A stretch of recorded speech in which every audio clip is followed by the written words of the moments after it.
रामपुर गांव में श्रवण नाम की एक बुढ़ा आदमी अपनी पत्नी के साथ रहा करता था। उनकी एक 20 साल का बेटा भी था जो कि शहर में पढ़ाई करने गया था। श्रवण और छाया दोनों पति पत्नी बहुत दुख झेलते हुए अपनी जीवन व्यतीत कर रहे थे। एक दिन की बात है।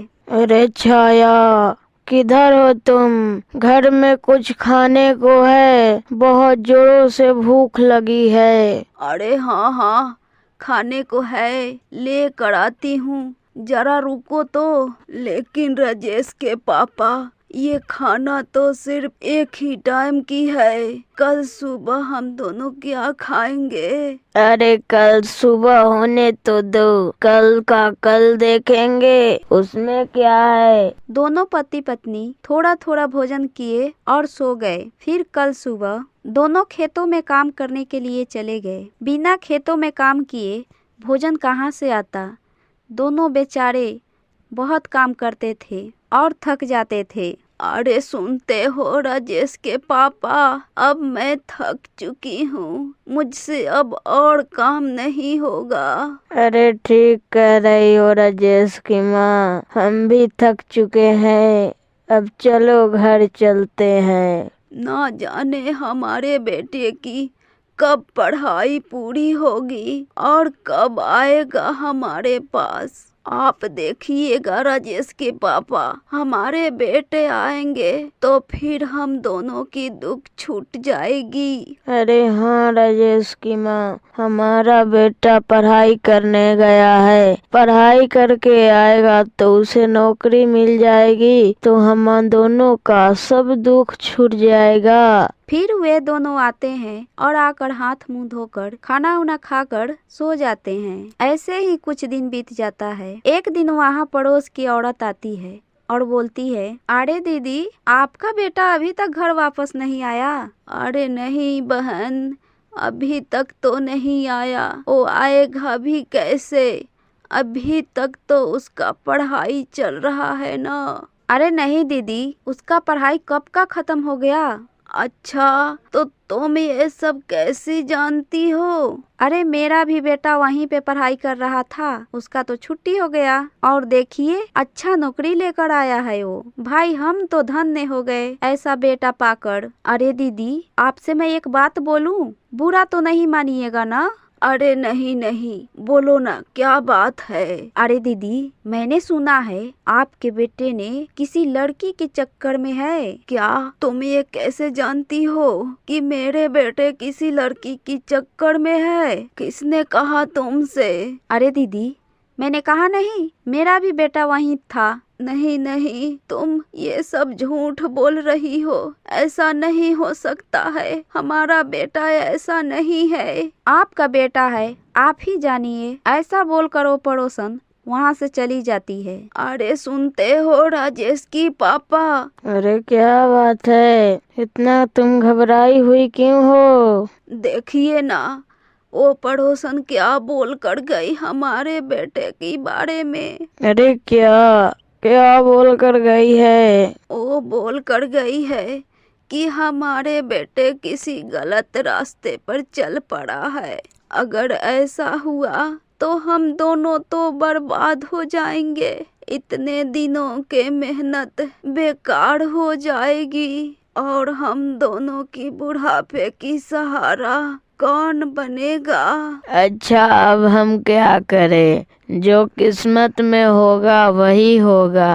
अब हम दोनों अपने बेटे का इंतजार करते हैं, ठंड भी आने वाला है। कोई कुछ भी कहे, लेकिन हमारे बेटे पर हमको पूरा भरोसा है। इतना पढ़ाए लिखाए हैं अपने बेटे को, वो कुछ तो सोचेगा हमारे बारे में। ऐसा कहकर दोनों पति पत्नी अपने बेटे का इंतजार करने लगते हैं। कुछ दिन बीत जाती है और ठंड आ जाता है। अरे राजेश की माँ, अभी तक हमारा बेटा नहीं आया, लगता है ये ठंड हमारी जान ले ही लेगी। ये ठंड आ ही गई है। आप ठीक बोल रहे हैं राजेश के पापा, ये ठंड तो दिन पर दिन बढ़ती ही जा रही है। अब हम दोनों क्या करेंगे। वे दोनों ऐसा सोच ही रहे होते हैं, तभी उनका बेटा वापस अपने घर आता है। लेकिन वो अब शादी कर लिया होता है और अपने बीबी को घर लेकर आता है। अरे मम्मी पापा, हम आ गए और देखो हमारे साथ कौन आया है, आप दोनों की बहू। अरे देखिए राजेश की पापा, हमारे बेटा आ गया। मैं ना कहती थी कि हमारा बेटा जरूर वापस आएगा। और देखिए उसने शादी भी कर ली है और हमारी बहू को लेकर वापस घर आ गया है। अरे हाँ हाँ राजेश की माँ, हमारा बेटा आ गया। लगता है अब हमारा सपना पूरा हो जाएगा। अरे बहू आओ, मेरे पास आओ। जी माँ जी। बहू और बेटे को देखकर वे दोनों बहुत खुश होते हैं। राजेश को अच्छी नौकरी लग गई थी और रोज सुबह ऑफिस चला जाता था। इधर उसकी बीबी अपना रंग दिखाना शुरू कर देती है। अरे ओ बुढ़िया, इधर आओ। मुझे देखकर इतना खुश होने की जरूरत नहीं है, समझ गई आप। अरे क्या हुआ बहू, ऐसे क्यों चिल्ला रही हो।